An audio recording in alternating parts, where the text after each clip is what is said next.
Welcome back to the channel, guys. Today we're going to be refreshing a valve cover gasket on a budget with just some aerosol cans. Anybody can do this at home. The aerosol cans were about $40 for all three. You'll need maybe $10 or so in materials for sandpaper and whatnot. You can see the valve cover gasket is leaking, so we need to take the valve cover off.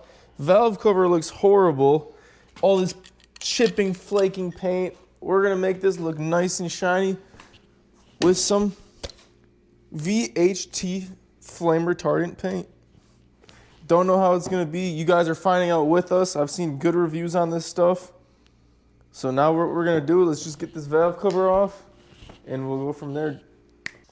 As you guys can see, the valve cover looks absolutely horrible. Paint's chipping, all this flaking. It doesn't look good at all. Best part about it is you guys can do this at home for less than $50. Get everything off, and then we'll go into how to sand it and how to prep it fully for paint. If you guys are gonna be doing this job, just make sure you got the level of patience that's needed. Absolutely kind of horrible, but little quick tip is using some acetone in a brass wire brush. So as you can see, all this flaking paint is still there. The acetone really just eats at it. Then you can just start scrubbing it off. And now that we got all the loose flaking paint, we sprayed 1,000 different chemicals on it. Now let's hit it with some 220 grit or 240 and then some 320 grit. Last thing we're gonna do before we get it cleaned with some acetone, we're gonna hit it with the red scuff pad just to get in all these deep grooves. Quick little tip for you guys while waiting on the valve cover to dry.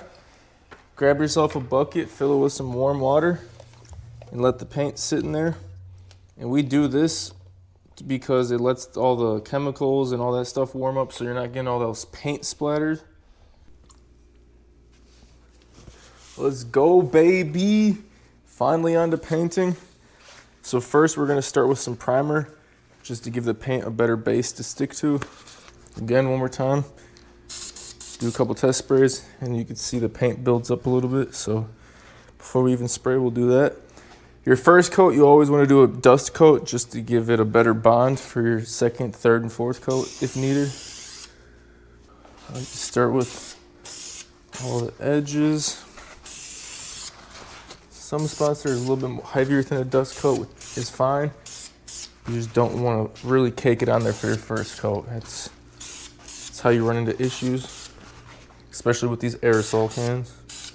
Just got done laying the first coat of primer. You want to give it 10 minutes to let the primer flash off before laying your second coat so you don't run into any adhesion issues.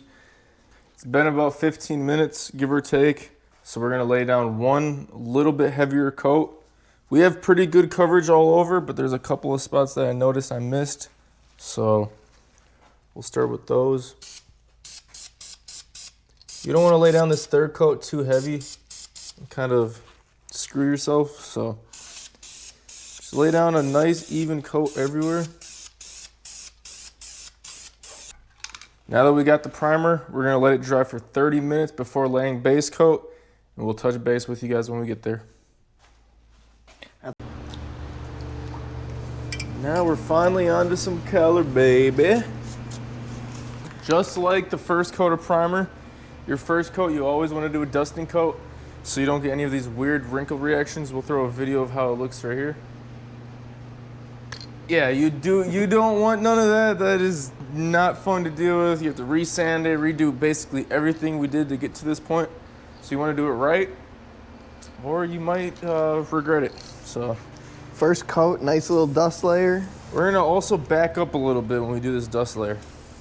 So this one we're staying about a foot. Roughly about a foot or so.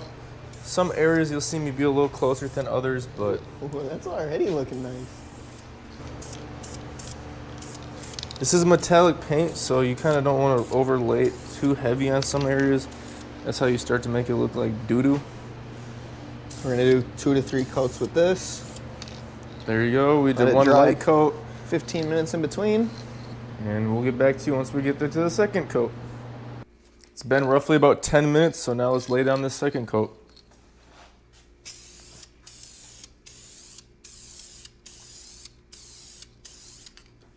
A little bit heavier this time, not too heavy though. You're gonna try to overlap it as even as you possibly can so you don't get too much of a tiger stripe.